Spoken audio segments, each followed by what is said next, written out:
todos, ¿cómo están? Nosotros somos ¿Qué hay que pensar? Me acompañan aquí mis compañeros y colegas Héctor Hernández. Y Axel Osorno. y mi persona Nelson Rivera. Estamos aquí de vuelta con un nuevo capítulo en el que vamos a centrarnos en la adolescencia y la adultez emergente, dejando de lado en la época de la infancia. En esta ocasión nosotros vamos a ver cómo la cultura influye demasiado en cómo buscamos una identidad en esta etapa de nuestras vidas. Adolescencia. La adolescencia es una etapa significativa donde se presentan muchos cambios para los adolescentes, tanto cambios hormonales, físicos y también de pensamiento. Es en esta etapa donde la cultura funge como un papel muy importante, tanto en la forma como nos vestimos, cómo pensamos, cómo actuamos. ¿Qué me pueden dar ejemplos ustedes de la cultura influyendo en la identidad de un adolescente? Siento que en esta etapa de la adolescencia, nosotros, bueno, porque fuimos adolescentes en ese tiempo, nosotros estamos como que muy influenciados por lo externo, por lo que estamos conectados, porque cuando éramos niños sí estamos socializando, claro, por la escuela, nuestras familias, pero cuando estamos adolescentes queremos como que extendernos un poquito más, queremos como esa independencia que estamos añorando cuando seamos adultos, entonces queremos como que conectarnos, ya sabes, perteneciendo a un grupo, haciendo actividades de alguna índole o pertenecer a algún tipo de cultura o fandom de alguna o X cosa. Entonces la cultura influye mucho demasiado en eso porque a partir de eso nosotros hablamos, nos comportamos, nos vestimos de qué manera, sea una etapa o nos influye incluso hasta la adultez. Aquí dijiste un punto, pertenecer a algún grupo o un fandom. ¿Cómo creen ustedes que influye la adolescencia que nosotros tuvimos con la adolescencia actual o incluso la adolescencia que tuvieron nuestros padres? Recordemos que ahora con la culturización de otros países, que con el internet podemos ver japoneses, coreanos, peruanos, mexicanos, podemos ver sus culturas y hay muchas personas adolescentes e incluso adultos jóvenes que imitan estas culturas porque les parecen atractivas. Pero, por ejemplo, Axel, ¿cómo fue tu adolescencia? Yo creo, y esto, como tú comentaste, hacer esa comparación con la adolescencia de nuestros padres. Cuando mi mamá me relata la adolescencia, incluso parte de su niñez, uno le da la sensación como que ellos no tuvieron esta parte, como que se les quipearon, porque mi madre, ella tuvo, debido a la enfermedad de mi abuela, que ella pues padecía diabetes y una diabetes bastante avanzada, ella desde rápido tuvo que trabajar ella como a los 12 años, que básicamente los 12 años es comenzando la adolescencia. Podemos decir que comienza, ya están comenzando las personas esta etapa. Ella desde entonces tuvo que comenzar a trabajar. Desde los 15 comenzó trabajando maquilas y a diferente de uno que, pues, podemos decir que incluso gracias que las cosas cambiaron, porque creo que cada etapa tiene que llevar su tiempo para que el adulto se pueda desarrollar de manera eficaz, pero pues cuando comparamos con lo que fue mi adolescencia, la verdad que yo, por ejemplo, yo comencé a trabajar a los 18 años, yo no tuve que dar el salto y tampoco mi madre me hizo tener la responsabilidad de cargar con el ingreso económico de la casa. Sí, es verdad que yo aportaba desde luego, pero no como ella, porque mi abuela, ten en cuenta que ella era completamente dependiente de sus hijas, de mi madre y sus hermanas. Entonces ella, por así decirlo, como dije antes, ella se esquipió esta etapa y creo que a mí, yo no me veo, digamos, no me hubiera visto trabajando a tan temprana edad con tantas responsabilidades. O cargando, mejor dicho, cargando con todo ese peso a temprana edad, porque vos sabés de que, por decirlo así, en esta etapa, y peor, entrando a los 12 años, con nosotros madre, es una etapa donde para la mujer hay más cambios hormonales todavía y emocionales también. Imagínate de cómo se sintió este proceso. Ponte a comparar, por ejemplo, la adolescencia en la actualidad con la que vivieron, por ejemplo, ponele que nuestros abuelos.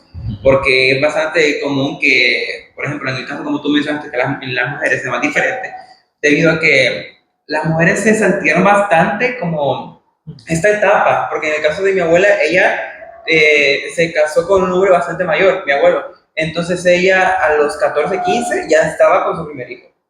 Ya estaba siendo ama de casa, dando de comer, criando, lactando. O sea, en esa época, o sea, tú no piensas de que voy a estar siendo madre en menos de 20 años. O sea, tú le preguntas a una muchacha que tiene menor de 20 años ahorita, en estos tiempos, y casi ninguna, o sea, que muy pocas sí tienen hijos en ese entonces, ¿entiendes?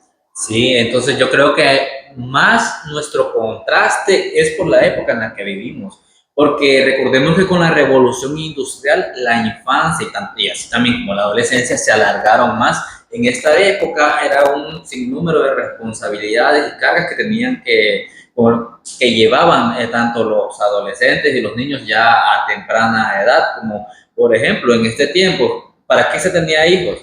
Para que sirvieran de mano de obra en la familia, ¿verdad? Porque era un apoyo para tener un sustento. Entonces, esto es lo que nos hace a nosotros pensar qué distinto se ve, porque nosotros tenemos como esta fortuna de haber nacido en esta época, donde pudimos desarrollarnos de mejor manera, tal vez algunos de manera menos óptima que otros, pero sí, fuimos muy afortunados. Muchas más oportunidades ahora Sí. que lo que vi en ese entonces. Como un tema que pues que trató Denilson ahorita, no ahorita, pero antes cuando estábamos en clase, de cómo uno se creaba expectativas en base a lo que uno iba viendo de programas, como tú decías, y ahí tú puedes ver acotarse que tienen las diferentes culturas, como qué era lo que tú pensabas que iba a ser tu... No, es que sí, mencionaba yo que cuando yo estaba en primaria, con el de cuarto o quinto grado, esperaba con ansias de estar en secundaria, en ciclo básico. Porque yo miraba, yo siempre he sido un niño que siempre veía mucho televisión desde chiquito. Entonces, por eso es de que hasta el día de hoy me siguen diciendo que yo hablo mucho como lo estándar que parecía que fuera doblaje. Entonces, cuando yo esperaba la secundaria, yo decía, que voy a ir a la secundaria, que voy a guardar cosas en mi casillero, cuando ni loco aquí no hay casilleros en la secundaria. Y cuando estaba en esa época, yo seguía todavía igual de crédulo, porque decía de que cuando fuera yo a la universidad, porque igualmente nunca pisé una universidad antes de estar en la universidad, y yo creía que los lugares eran como estos escritorios largos que iban hacia abajo, y que el profesor estaba al fondo con un pizarrón gigantesco, y pues nada que ver, con las mismas salones que una escuela normal. Entonces yo tenía como que esos choques culturales porque yo tenía siempre ese contacto con las culturas que se veían en las series de televisión, de las películas y todas esas cosas que uno miraba. Iba a andar con la típica chamarra de Sí, jugador de fútbol. sí, yo decía, yo entré a secundaria y decía, ¿y las porristas? ¿Dónde están las porristas? O también... Es interesante que ahorita que toques el tema de eso, porque algo que también tiene que ver bastante la cultura, pues cada cultura se caracteriza por tener ideas, y estas ideas también influyen bastante en los papeles de género. Ajá, es cierto. ¿Cómo creen ustedes que se desempeñan los roles o también los estereotipos de género en la adolescencia? Creo que eso ya se ve bastante marcado incluso en la infancia, porque Sí, los adultos en esa época cuando ven a un niño siempre ya les han marcado, como con comentarios bastante como indirectas. Ya puede ser como ya tienes novia, o de que vas a trabajar, o de que ya sabes cocinar, cosas así. ahorita mismo en la adolescencia, porque recordemos que también hay un contraste. No vamos a tratar a un niño o a una niña como vamos a tratar a un adolescente varón, a un adolescente Sí, muchacha. claro, pero hay que destacar también de que aunque una cosa muy diferente es de lo que se hace a lo que es correcto. Porque podemos decir ahorita de que no es adecuado que se haga, pero es muy diferente es ir afuera y ver una familia real y no es el caso. Bueno, pero entonces, ¿cómo se remarcaría? Porque, por ejemplo, en las niñas, pues tratan de ser más femeninas. Ven una niña que sea algo muy masculina y pues obviamente hay ese choque Sí, entre es lo que ellos se mismos. espera. Incluso ellas mismas tienen como que ese despertar de querer, por ejemplo, vestir de otra forma. No es como con el afán de provocar, sino como de verse femeninas, como tú mencionas. El maquillarse, peinarse de una forma diferente. Yo no me pondré esas dos colitas que me ponía. Yo me pondré otro tipo de peinado. No me voy a poner cachitos de colores. Exactamente. Otra también es los muchachos, los chicos, ver a un chico en la adolescencia que es muy afeminado, y sin ánimos de ofender a nadie de nuestra audiencia, generalmente es cuestión de debates, incluso entre los mismos de su grupo, que lo pueden llegar hasta aislar. Incluso por cosas más banales como, vos sabes que los niños corren bastante, porque se pasan jugando y entre sus grupos. Es bastante como que cuando ya llegas a una etapa en la que estás en la adolescencia y decís, no, yo no corro, yo voy a caminar. O sea, las cosas más banales como que tú ya le das uno como un despertar de que no, yo no voy a comportarme como me comportaba en ese entonces, porque ya estás en una época, incluso uno no se da cuenta cuando ya está ahí, solamente como que está ese comportamiento y esas opiniones que cambian drásticamente. Ajá. También podemos ver esto los deportes, los juegos, cómo están sectorizados por género. Aquí entra una pregunta muy importante. ¿Es más fácil o más difícil hacer amigos en la adolescencia? Mi gusto, yo creo que es más difícil, sí, porque a esta etapa uno ya es más selectivo con las personas que se juntan. Ya buscas personas que o tengan tus mismos pareces, tus mismos gustos, tu misma forma de pensar. Entonces, como tirando de mi experiencia, la verdad que pensando así, amigos que yo formé durante la adolescencia, te puedo decir que ninguno. Con quien hablo actualmente diría que ninguno. ¿Por qué? Porque a lo mejor también las amistades en ese momento son más efímeras. Es cierto, sí, como tú dijiste de tu perspectiva, yo como siempre he sido una persona más sociable, nunca se me ha dificultado, a pesar de que no, generalmente no tengo los mismos intereses que mi grupo de pares, siempre he tenido una interacción bastante buena con él, con las personas, siempre he tenido un grupo con el cual me junto desde la adolescencia. ¿La tuya cómo ha sido? Bueno, pues me gustaría comparar de que, por ejemplo, aquí tiene un punto en el aspecto de que cuando uno es un infante, comparándolo con esta etapa, tú juntas a dos niños que posiblemente no tienen nada en común en un lugar y van a poder empezar a jugar de distintas formas, a hablar, a platicar. Cuando uno es adolescente es un poco más retraído, incluso sea, bueno, depende mucho de la persona, claro está, pero somos un poco más selectivos, como mencionó, ya que estamos como que bastante ensimismados a si es adecuado, y me están viendo, me están no, que hablan, o que no estamos sobrepensando demasiado, que es el siguiente paso que vamos a hacer para interactuar con una sola persona. Al menos en mi caso fue así, porque yo desde pequeño siempre me consideré no demasiado tímido, retraído, ¿no? Que es que me complicaba mucho, porque yo nunca he sido de que habla primero. Hasta ahorita que estoy como que avanzando en eso, pero desde que era adolescente nunca fui el que hablaba primero. Siempre me quedaba callado en algún lugar, esperando a que alguien me hablara o me quisiera así. Yo digo, voy a estar con esta persona porque tuvo el interés en estar conmigo, en hablarme, en interactuar conmigo. Entonces, mis amistades siempre han sido así, que alguien vino a hablarme y yo puedo seguir el juego, así. Entonces, sí tiene sentido, o sí te voy a confirmarte que no fueron amistades de toda la vida, como mencionó Axel, pero incluso los amigos con los que sigo hablando hasta el momento fueron como los que hice o los que mantuve de bachillerato para arriba con él. Ah, sí, aquí es otra perspectiva. También las interacciones sociales, o sea, con amigos o interacciones que tenemos en la escuela o como las que tendríamos en el lugar donde vivimos. Esto ya es muy diferente, porque por lo general estas amistades que tenemos en la escuela son más efímeras.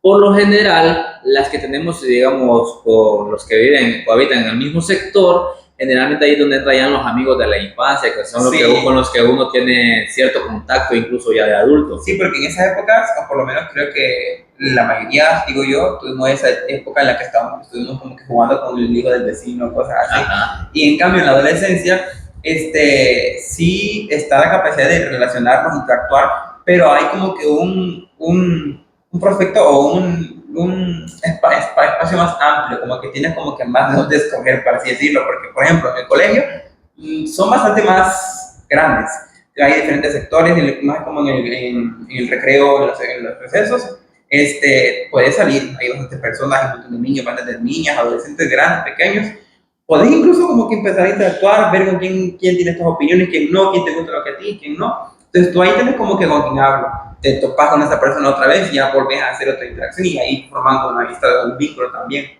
Más si son del mismo salón. Sí. Por ejemplo, yo con los amigos que tuve en el colegio, digamos, yo si los veo no les hablo. O sea, yo tal vez los reconozco. También te saludas por cortesía, pero No, o sea, no, ni los saludo porque yo Sí. tengo ese pensamiento de que se acordarán de mí, habré cambiado. Y no sé si ellos también tendrán el mismo pensamiento. Ya si me saludan o si es muy obvio que los reconocí, sí, ya, obviamente te saludan. Pero ya con los amigos que tuve de mi infancia, por decirlo así, que estuvimos en el mismo sector, perdón, ya sí, un apretón de mano, hablaron, ¿cómo estás? Ya es algo más ameno como encontrárselos. Se siente esa nostalgia. Sí, yo tengo como un conflicto con eso de mi parte, porque yo siempre he pensado que no es como que yo llegué a la vida de la gente, la hice cambiar, algo así. Eso es muy emotivo. El protagonista. Sí, yo siento que no como que fui alguien que les aportó algo a su vida. Entonces siento que la gente como que pasó en mi vida y está, no es como que me acuerde mucho. Pero me ha pasado muchas veces que tal vez me equivoqué en algunos aspectos, porque me he topado con gente que fue mis compañeros en colegio de bachillerato, que fueron como que 6 7 8 años, y yo lo reconozco, porque yo me acuerdo de mucha, no diré que me acuerdo de toda la gente, pero sí de la mayoría. Y digo, ay, lo conozco, ay, era mi compañero o compañera. No le saludé porque supongo que no se acuerda de mí. Lo ignoro como que fuera un extraño y luego, hola, y se me dice, ay, sí me conoce, sí se acuerda de mí.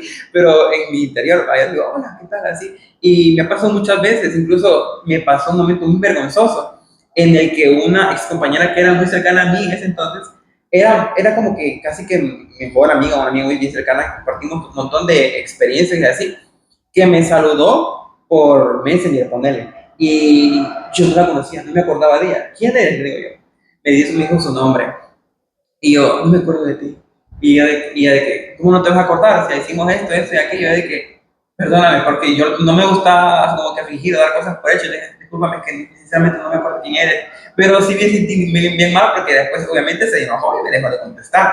Y luego pasaron meses y así, hay veces que me acuerdo de momentos así de random que me han pasado y digo yo, ya me acuerdo quién era. Y me acordé de Ya todo. muy tarde. Sí, ya muy tarde. Obviamente no le hablé porque sería como que muy feo de mi parte. Pero me acordé y digo yo, pasamos por cosas bien horribles porque me acompañó yo enfermo, cuando estaba haciendo tareas. Era como mi compañero de al lado y no me acordaba de ella. No sé, yo, si está escuchando esto, perdón.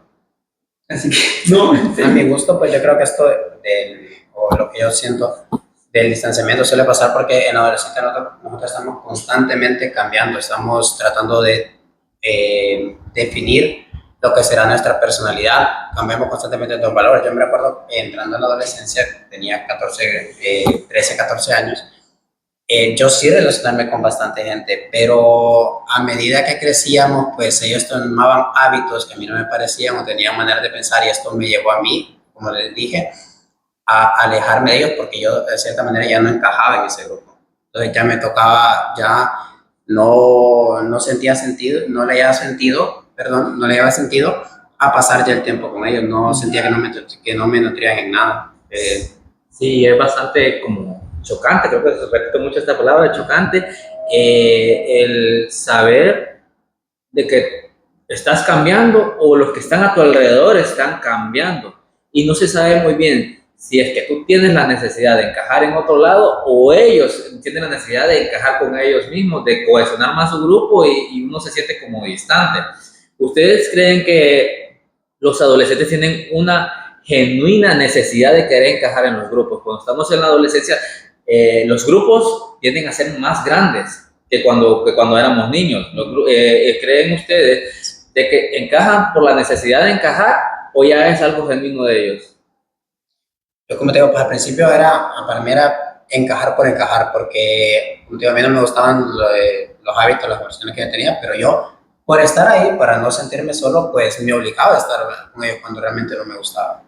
Pero en un tiempo me di cuenta que no podía seguir así, que yo tenía que cortar lazos con ellos y en todo caso, si quería seguir relacionándome, pues buscar personas que realmente comprendieran, aceptaran como yo era y comprendieran mi forma de ser y mi valor. a mí me sucedió que yo sentía como que quería tener la necesidad, porque como te digo, yo siempre fui como que muy a ver series, así, siempre me crié con eso. Entonces, cuando estaba en la adolescencia, sentía como que la necesidad de tener como que un clásico mejor amigo. Entonces, yo tuve una época en la que estuve relacionándome con una persona que a pesar de sus actitudes bastante cuestionables y conflictivas, yo seguía ahí, yo aferrado a eso, y yo decía, no, es que es mi amigo, o sea, normal, hasta que una vez como que rebosó el vaso, la bota, y como que ya corté lazos, pero en ese momento yo me cuestionaba bastante en el hecho de que ¿qué vale más? O sea, estar solo, tener amistades, Solo tener que mal otras acompañado. amistades. Sí, o sea, ahí empecé como que a tener un parámetro más alto, como que también está otra persona que está aquí a mi lado, que tenemos nuestro más en común. Pero está como que ese momento, yo siento que muchos adolescentes siempre se sienten de esa forma, en como una necesidad de por lo menos tener una persona con la cual tener un vínculo, un amigo o un grupo de amigos, ya sea incluso hasta la propia familia cuando tienen primos de la misma edad o hermanos, porque queremos siempre no pasar desapercibidos, siento yo.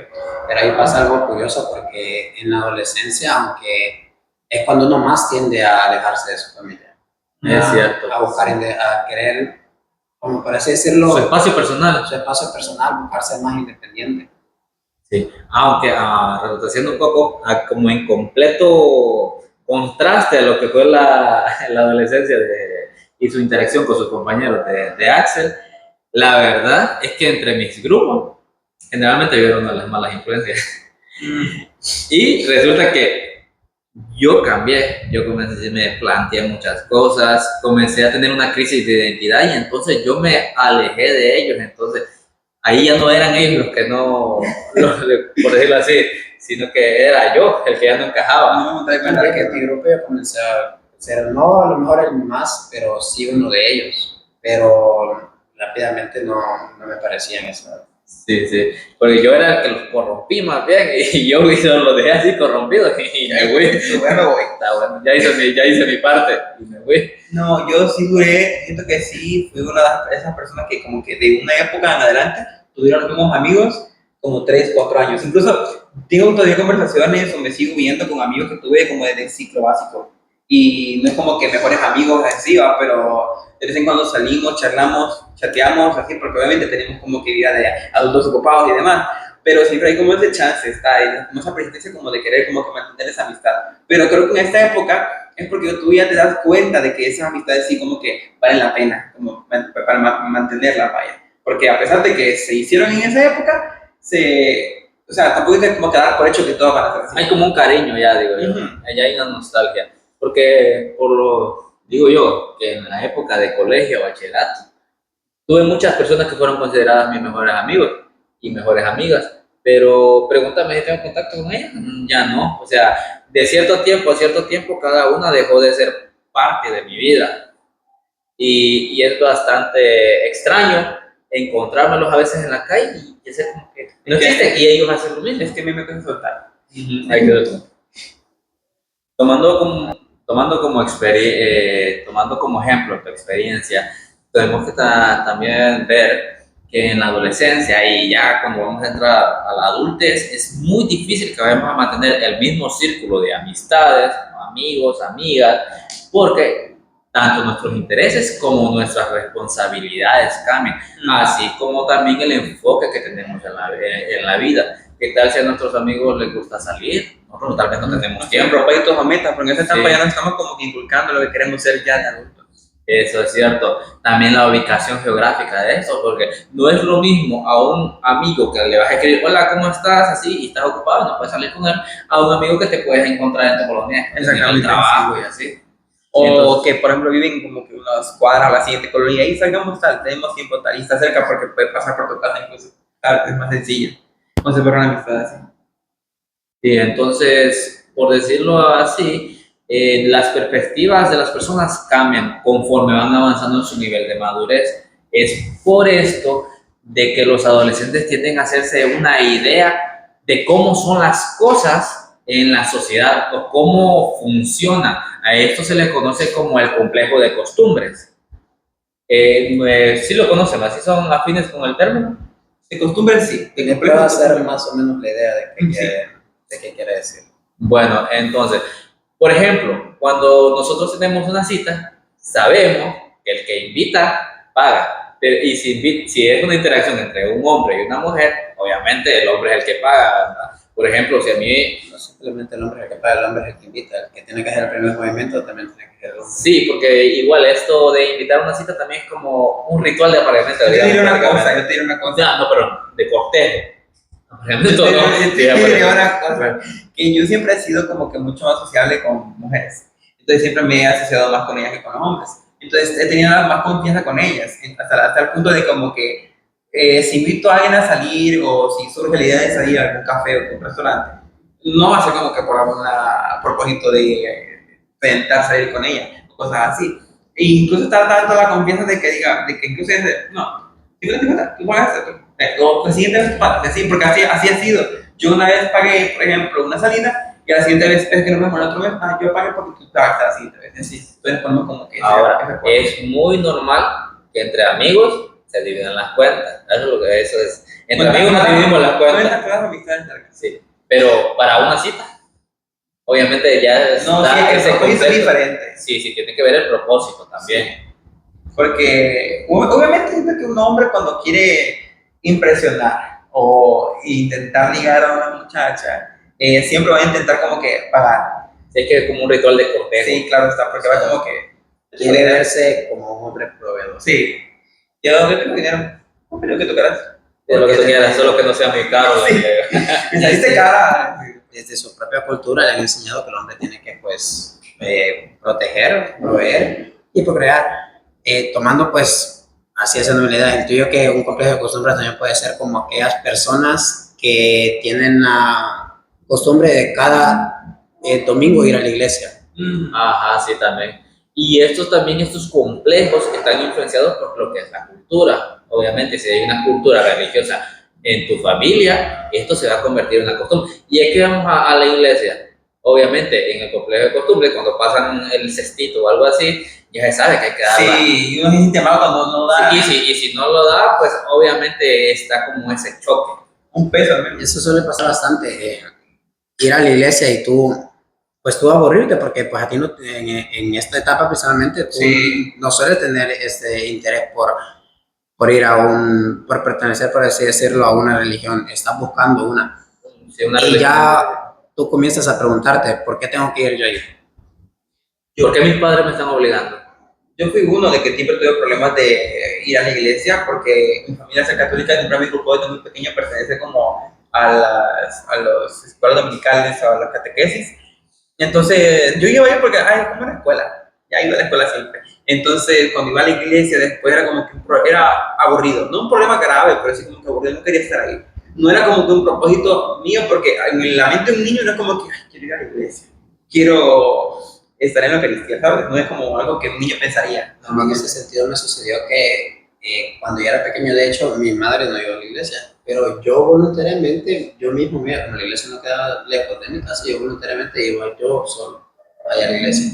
Pero, como digo, pues vamos cambiando y en la adolescencia ya simplemente no quería, porque incluso en esa etapa vivíamos solos, pero luego, cuando tenía como alrededor de unos 13 años, nos fuimos a mudar con una tía que ella sí iba a la iglesia, pero al yo estar entrando yo ya no quería ir a la iglesia con él. Ya no decía, Ya no. me invitaban, pero no quería. Ya era como por obligación. Sí. No, Sí, pero es ya que también comenzaba. hay que ver también en esto, en el factor cultural religioso, que influye bastante el nivel de madurez, porque saber que vas a pertenecer a una religión no es solo algo de decirlo así, yo soy cristiano, yo soy católico, Es algo yo soy personal hindú. también. Es personal y también es una cuestión de compromiso. Compromiso que por lo general los adolescentes no tenemos. Pues en este caso a mí no me pasaba eso, a mí simplemente era porque al fin y al cabo en la iglesia terminaban, a lo mejor yo cuando era niño pues lo que me dijeran lo tomaba, así como por sentado. Pero ya cuando yo soy adulto, ya cuando yo iba creciendo, no cuando yo era adulto porque pues estaba creciendo, ya comenzaba a cuestionarme todas esas cosas. Y porque yo nunca, no era porque me pareciera aburrida, yo no tengo problema con irme, no tenía problema con eh, este, escuchar una plática siempre y cuando, o una exposición siempre y cuando esta pues me pareciera correcta y yo estuviera de acuerdo con lo que se estuviera diciendo. Pero cuando escuchaba, por así decirlo, al pastor hablar, pues no, en ese momento no resonaba con lo que yo pensaba. Es como cuando tú estás en la escuela, porque siento que en cualquier grado de la escuela pasan estas cosas, de que te inculcan de que tenés que leerte en este periodo de tiempo X libro. Y tú lo lees, tan siquiera tal vez, lo más poco probable que lo leas por compromiso y no por gusto. Pero puede que te encuentres un libro que sí sea de tu agrado, que sí sea el tema que te guste, capaz ficción, romance, lo que sea, y te gusta, pero lees porque te interesa genuinamente. Posiblemente en la adolescencia no nos interesa tanto ir a la iglesia a la mayoría, pero otros que sí tengan como que una madurez más grande, como un nivel más alto de compromiso. Una perspectiva distinta también. Sí. Bueno, también algo que hay que ver aquí es que en la adolescencia existe esto que se llama la crisis de identidad. Es una de las etapas, ¿cómo se dice? Críticas. Sí, una de las etapas más críticas que fue expuesta por Erik Erikson, ¿verdad? En la cual podríamos decir crisis de identidad, ¿verdad? Para ver cómo me voy a cambiar, cómo me voy a decir, pero no, es más profundo, también tiene que ver con el cuestionamiento de nuestros valores como tal. ¿Quién soy y qué quiero ser? ¿Sí? ¿Quién soy? ¿Qué quiero ser? Exactamente. ¿Qué significa para mí? ¿Qué significa para los demás? Sí. Ajá. Y sí, y también tiene mucho que ver en que los adolescentes cambian de modas continuamente. En general, en la época actual, Hay unas etapas. hay etapas y en las que yo quiero pertenecer a esta moda, a este grupo. Sí, como que pertenecemos a ciertos fandoms que dejamos atrás. Algunos los podemos como que mantener todavía si son de mucho interés a nosotros, pero hay como que momentos en los que la etapa que hay como, por ejemplo, que alguien haya sido emo en su adolescencia, Yo, digamos, o que te haya sido como que te gustaba pues, el metal o cosas así, o que, pues sea, por ejemplo, una chica que le gusten mucho los K-dramas y ahora ya no los ve, pero hubo una época en que se enviciaba tanto que se desvelaba con ellos viéndolos, porque conozco gente que es así. Entonces, hay modas de que son así efímeras porque fueron parte de una etapa en la que predominaba mucho en esa época de la adolescencia. Volvemos a lo de encajar, como que cuando somos adolescentes intentamos agarrar pequeñas cosas para sentirnos bien, pero a medida que nos vamos acercando ya a esa vida adulta, podemos decir así, a los 20, 23, 25 años, cuando ya comenzamos a trabajar y ya nos comenzamos a ser más responsables, como que ya retiramos todo aquello que sentimos que ya no necesitamos y nos enfocamos en una sola cosa. ¿Sabes qué pasa? Siento que es como un golpe de realidad bien fuerte. Porque cuando yo ya pasé esa transición de adolescente a, por ejemplo, adulto joven, por así decirlo, yo entré como en una crisis de que tengo que trabajar, dije yo, tengo que ir a la universidad, porque me gradué y digo yo, ¿ahora qué? ¿Qué hago ahora? Cuando me terminé graduando de bachillerato, digo, ¿qué voy a hacer ahora? Ahí es donde uno piensa que qué quiere hacer, qué soy, o qué, a dónde voy a ir, qué cuál es lo que voy a perseguir. Ahora, una meta, ¿sabes? también hay que ver, como tú dices, estamos en la adultez emergente, la mayoría ya comienza a trabajar para estas edades aquí en este país. También hay que ver en el sector donde trabajamos, porque digo yo, donde yo trabajo, generalmente hay gente mayor y así, y voy a ir yo con jeans rotos, mis camisas de manga, entonces sí está este contraste, ¿no? Siempre hay un contraste con estas personas y uno pues trata como de, no de pertenecer, pero sí tal vez de que no, de adaptarse. Y también aquí podría llegar a suceder lo que es el complejo del patito feo, ¿verdad? De que aquel que es diferente, pues es, ¿cómo se dice la palabra? Excluido. Excluido. Entonces, así mismo, con lo que uno ve en el mundo en el que se mueve, por decirlo así, es como va a ir cambiando también. Y también dependiendo si le agrada. Es que influye también bastante en eso. Sí. Déjame ver. Creo que ya tenemos comenzar. Siguiendo con el desarrollo moral que experimentan los jóvenes en esta etapa, ¿cuáles son otras ideas culturales que les ayudan a ellos o que influyen en la creación de su identidad? Sí, algo muy importante que podemos resaltar que es que en la formación de la identidad en general de todo ser humano está siempre presente lo que es la religión. La religión se presenta desde la niñez, se va cultivando en el hogar. Si mi familia es de una religión, muy difícilmente voy a salir de esta, por decirlo así, digamos, del catolicismo al judaísmo, al hinduismo. Pues sí, pero bueno, sí tienes razón porque son como religiones bastante diferentes una con otra porque tiene que ver mucho con el contexto cultural. Por ejemplo, en el de nosotros, las religiones que más se ven en nuestra cultura podría decirse catolicismo, el cristianismo y uno que otro por la religión mormona o testigo de Jehová. Pero ahí sí es como que para este campo, para esa cultura, una persona que nació en una familia católica y en la religión se cuestionó tales cosas que pase a la evangélica es algo bastante drástico. Bueno, eso sí tiene razón. También otra cosa que podemos tomar en cuenta es que cada una, a pesar de ser muy similares, tienen diferentes prácticas, diferentes estilos de vida. ¿Como cuáles me podrían ejemplificar ustedes? Bueno, por ejemplo, la de los mormones y los testigos de Jehová son bastantes, podría decirse que reídos en ciertos aspectos, como por ejemplo la vestimenta, el comportamiento, creencias, y que, por ejemplo, a los católicos o evangélicos sí tienen sus propias reglas y normas, pero no tan como dije, tan rígidos como las de las otras. Es como que alguien que posiblemente sea católico, si tiene una idea o algún tipo de creencia, sobre Dios, Jesús y todas las prácticas eventos que tiene sí, y hoy día sobre la Biblia que chocan o contrarrestan bastante con las ideas que tienen los mormones, porque tienen tanto ideologías, prácticas y que son bastante diferentes. O sea, sí están enfocados en lo mismo, pero es como que tienen un lado muy diferente que para otros al llegar a conocerlo o conocer a una persona que sí pertenece a la religión, sí es como un choque cultural bastante fuerte. Bueno, pues entonces otra cosa también es el estilo de vida que llevan, ¿verdad?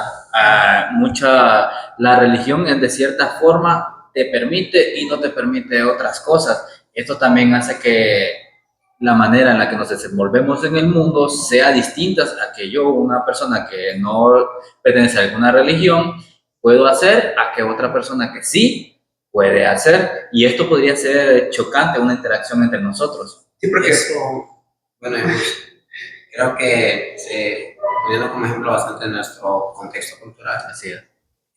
Vemos que las religiones, las evangélicas, las mormonas, católicas suelen poner bastantes limitaciones a la mujer y le suele dar bastante libertades al hombre. Es cierto, sí. Donde muchas veces uno se comienza a cuestionar qué tan éticos suelen ser estas ideas o qué tan moralmente correctas. Sí, Prácticas. Sí. Al fin de cuentas siguen siendo normas y reglas que sigue cierta comunidad que pertenece a X o Y religión. Entonces, sí son parte de su personalidad o de los rasgos que predominan o caracterizan a cierta familia, por así decirlo, cierta persona, cierta comunidad, porque al pertenecer a un grupo, tienes que estar bajo reglas más si es una religión. Sí, porque incluso se controla en la mujer, como decía Axel, se controla hasta la vestimenta, el peinado, que no se pueden cortar su cabello. Y en el hombre, pues, sí se controlan ciertos aspectos, pero si lo ponemos en perspectiva, son realmente mínimos al nivel que se controla a la mujer. Es una diferencia bastante grande. No es como que es diferente la vestimenta que puede usar un hombre que una mujer, porque es algo bastante complicado, es como una guía que está dividiendo entre lo que sí puedes hacer y lo que no. Y si ponemos en un ejemplo al hombre, básicamente es como que por ejemplo, si estamos hablando de ropa o vestimenta, es la ropa que normalmente sería lo formal que usaría cualquiera, mientras que la mujer es como que algo que específicamente tiene que usar para que se tomen en cuenta. Otro aspecto importante en el que influye bastante la religión es en cómo criamos y lo que le enseñamos a nuestros hijos. ¿Cómo les puedo decir? Hay prácticas religiosas que son fundamentales en un hogar que no se pueden. Tradiciones. Sí, son tradiciones que uno no puede suspender por el día de hoy, por decirlo así. Entonces, ¿alguno de ustedes proviene de alguna familia muy religiosa que me pueda contar su experiencia? Pues, digamos, yo, en mi familia, ambos, del lado de mi padre, es bastante religioso, incluso actualmente, pero la verdad es que yo no estoy muy allegada a ella.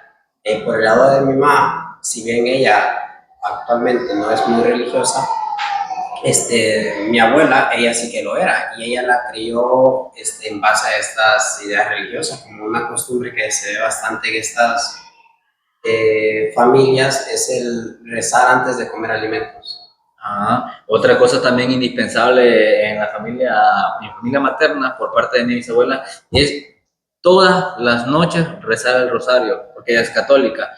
En sí yo no sé en qué consiste, no he puesto mucha mente a eso, pero algo que sí es que respetamos que cuando ella está en su rosario, pues todos hacemos silencio, nadie hace bulla, le damos su espacio.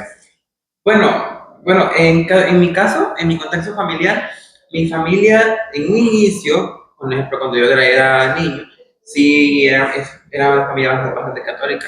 Mi abuela fue la que nos inculcó eso desde pequeños, porque íbamos casi como que 2 veces para la semana a misa. Yo estuve en catequesis, lo terminé, me confirmé y todo. Ella tenía su tiempo para orar en la mañana y también para rezar en la noche. Siempre había momentos que yo era pequeño que pasaba para la par de ella y le iba a hablar, pero escuchaba que estaba como que hablando bajito y sabía que estaba ella rezando. Entonces, voy a seguir lo mío.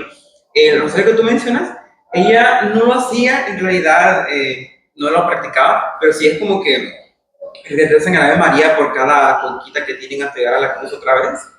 Y yo me acuerdo de que ella, bueno, actualmente ella ya no ya no asiste a misa por cuestiones personales y así, pero sigue como que compartiendo sus mismas opiniones. Con decirte que una vez, bueno, está esa tradición que creo que es en Semana Santa, porque no me acuerdo de esas cosas. En Semana Santa está esa tradición de la Iglesia Católica que se llama, creo que es Via Crucis, que de un punto de la comunidad se van juntos a otro punto de la comunidad en el que están como que caminando en conjunto mientras están recitando, rezando, cantando algún tipo de canción de alabanza. Y hay ciertas familias que pertenecen a esa religión que disponen de sus hogares para colocar un tipo de altar afuera de su casa en el que ellos van a ir pasando de punto en punto a rezar algún momento o situación que cuenta la historia de Jesús cuando fue crucificado. Y yo me acuerdo que en ese entonces, creo que pasó este año, cuando hiciste Semana Santa, de que mi abuela preparó el altar, puso una mesa, puso como que una cruz con un papel maché, puso un ramo de flores, puso la Biblia abierta en tal pasaje y yo le ayudé poniéndole una estatua que tenía la Virgen María. Sí. Yo, una anécdota bien graciosa que tengo yo, es que un día estaba en un centro comercial, era creo que un día de ceniza, martes de ceniza creo que se le dice. Miércoles de ceniza. Miércoles de ceniza. Estaba yo bien tranquilo, iba bajando las escaleras eléctricas y en lo que va subiendo una muchacha, la veo con una mancha aquí en la frente y yo así como que venía con sus amigas y yo así como que, qué malas amigas, no le dicen que anda una mancha en la frente y yo con ganas de decir, le digo o no le digo, se imaginan si le hubiera dicho qué bochorno hubieran pegado. Miércoles de ceniza. Entonces yo no estaba al tanto, o sea, conozco la tradición, pero obviamente no sabía cuándo se perpetuaba. Y pues yo tranquilo la voy viendo con la mancha y yo, ay, pobrecita esta muchacha, no se dio cuenta que se maquilló mal, dije. A mí me gustó un tema que tú comentaste de que aun cuando tú no sigues la religión de tu abuela, tienden a respetar sus prácticas y creo que eso es algo muy importante, el respetar las ideas, aunque tú no pienses igual, respetarlas, porque continuando en las ideas culturales, otro punto que suelen tener, que las personas suelen entrar en conflicto son en las ideas políticas. Sí, eso es cierto. Y podemos ver cómo estas ideas políticas se ven inculcadas también desde el hogar. Y a nuestros padres, por decirlo así, también se les inculcaron. Pero uno no solo está expuesto a las ideas políticas y lo que los demás nos vengan a decir de la política en nuestro hogar, también está afuera, en la escuela, en el trabajo, en la universidad. Incluso en la universidad venimos a escuchar varios discursos políticos. Si te pones a pensar en cualquier tipo de opinión cultural que pueda llevar a conflicto en comunidades en sí, podrías tomarse en cuenta de que algún tipo de, a qué equipo de fútbol le vas. Sí. También en la política, qué partido estás apoyando en tales elecciones este año, ¿me entiendes? Y uno no puede decir su opinión porque ya salta otra persona que es del equipo contrario, del partido contrario, ya dice. Pues sí, y también podemos ver la influenciabilidad de los adolescentes, porque a veces no es que seamos conscientes en sí de lo que estamos escuchando, lo que estamos viendo, sino que nos dejamos llevar simplemente. Que a veces, a menos pasa bastante en la política, que cuando suele haber un debate no suele ganar el que tiene razón, sino el que lleva el rumbo de la conversación. Y a veces el escuchar a alguien que, aunque esté diciendo bobadas que tú lo estás escuchando y pues, no te encaje, pero que suene inteligente, a veces la gente suele seguirlo simplemente por eso. Sí, se le llama, si no estoy mal, la falacia del... Bueno, es un tipo de falacia en el que a las personas solo por parecer más inteligentes le vamos a creer. O sea, es como que una persona que parezca muy inteligente, muy preparada, nos venga a decir una mentira y nosotros la creamos simplemente porque es lógica, porque esto son las falacias, ¿verdad? Es evidenciado, debe tener la razón. Son argumentos que parecen válidos, pero en verdad no lo son. Entonces, si a mí viene un máster, no sé, que en ciencias políticas darme un tremendo discurso, pues yo le creo. Ya si viene un sociólogo a decirme por qué el marxismo sí funciona, no lo voy a creer porque todos sabemos que el marxismo no funciona. Cuando ustedes cumplieron la mayoría de edad, hicieron toda la documentación para obtener su DNI, cuando sí fueron a votar en ese momento, porque no sé si lo hicieron en el momento que también estaban las elecciones en ese entonces, pero si fueron a votar y votaron, por quien votaron ganó. No, Yo no no ganó. voté. ¿No votaste? No, no ganó con quién votó. Yo sí, Ah, pero no dije por quién. ya sabemos por quién. Sí, bueno, ya. Te van a votar en YouTube. No, pero en serio, en ese momento, porque quiero destacar algo muy importante que tú dijiste hace rato, que es que los adolescentes tienen como que no tienen esa percepción adecuada o realista de la política, porque no es igual a un adulto que está como que más metido o interesado en ese tipo de temas. Los adolescentes normalmente pasan en su mundo, haciendo lo que quieren o intentando aprobar nuevas cosas, pero no le toman interés a eso. Entonces, cuando llega un tema de que alguien le pregunta, por ejemplo, un adulto, padre, un profesor sobre aquí temas sobre política, de que, qué partido tiene razón, qué ideología, pues normalmente sí habrá uno que otro que sí sepa qué decir, que sí sepa que es como el marxismo, como tú en caso de, o el comunismo y el socialismo, pero la mayoría no. En el caso, en mi época yo no sabía. Yo lo que sabía de poco era porque mi abuelo me lo decía, porque tú te puedes salir en una parte con él sobre historia de Honduras, sobre qué presidentes estuvieron en tanto tiempo. Y la verdad, yo, si te soy sincero, yo solo voté, sí está mal lo que hice, pero yo solo voté porque, bueno, ya saben por quién voté, pero yo solo voté porque dije, quiero que se presidente mujer. Muchos hombres me habido. Ya lo dijiste. Sí. Y es otra parte también de que una gran parte de los adolescentes o jóvenes adultos van a votar simplemente porque se sienten presionados a esto. Muchas personas, si tú les dices no vas a votar, como dijo Axel, se le van a decir, ¿qué? Por tu culpa el país está como está. Me lo han dicho. Sí, me lo han dicho. Sí. Y también por tu culpa el país contribuiste. No, es broma, es broma. Aquí no vamos a hablar nada mal de partidos políticos. Pero sí, cuando uno se siente obligado a hacer algo que no quiere, generalmente le da igual, solo lo hace de mala gana. Los adolescentes siempre están ensimismados, el mundo son ellos, es un egocentrismo. Ellos toman decisiones y puede que tomen decisiones un poquito más razonadas que anteriormente cuando eran niños, pero solo simplemente suelen ver las consecuencias a corto plazo, no suelen pensar a largo plazo. Es como un intermedio. O ni siquiera pensar en las consecuencias. Inmediatas, sí. Consecuencias inmediatas, ahorita no va a pasar nada, pero tenemos que toda decisión eventualmente en la vida va a tener una consecuencia. Sí, la verdad es de que los adolescentes, por ejemplo, yo cuando era adolescente, pues la verdad no andaba pensando mucho, hacía lo que quería y pues lo que resultara, no siempre resultaba bien. Ya veía cómo sí. solucionarlo. Ya veía cómo solucionarlo. El problema y lo voy a solucionar. Sí, el problema de Héctor Torita, el problema de Héctor futuro. Sí, entonces podemos concluir con que la cultura es un factor muy importante en el desarrollo de las personas, pero también esto es importante porque según el lugar, la ubicación, la religión a la que pertenezcamos, también el partido político en el que estamos o al que pertenezcamos, incluso las opiniones que tengan nuestros padres sobre ciertos temas sociales, pueden afectar la percepción de cómo vemos a los demás y cómo interpretamos el mundo.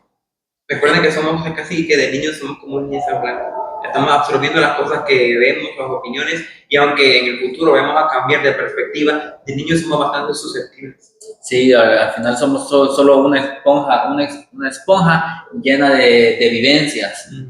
Intenta hablar todo lo posible, pero al final uno se termina sobrecargando. Pero creo que, como tú dices, creo que pues, lo importante es saber entender que estas ideas no son normas y que el adolescente, si él no se siente conforme con ella, puede en cualquier momento romperlas y buscar ideas que se acoplen más a su identidad. Sí, no solo de adolescentes, también nosotros como adultos, todos tenemos la oportunidad de cambiar en algún momento y si algo no nos parece, estamos en todo nuestro derecho de deconstruirnos. Gracias. Bueno chicos, fue muy agradable estar aquí con ustedes nuevamente, tratando este tema tan importante como lo es la adolescencia y cómo la cultura influye bastante en cómo se va formando a lo largo de este periodo y esta etapa. Y me gustaría también darle las gracias a las personas que nos están viendo por estar siempre aquí con nosotros, observándonos y también opinando sobre cada aspecto y tema que vamos tocando. Y yo fui Denison Rivera. Héctor Hernández. Axel Osorno. Y nosotros fuimos ¿Qué hay que pensar?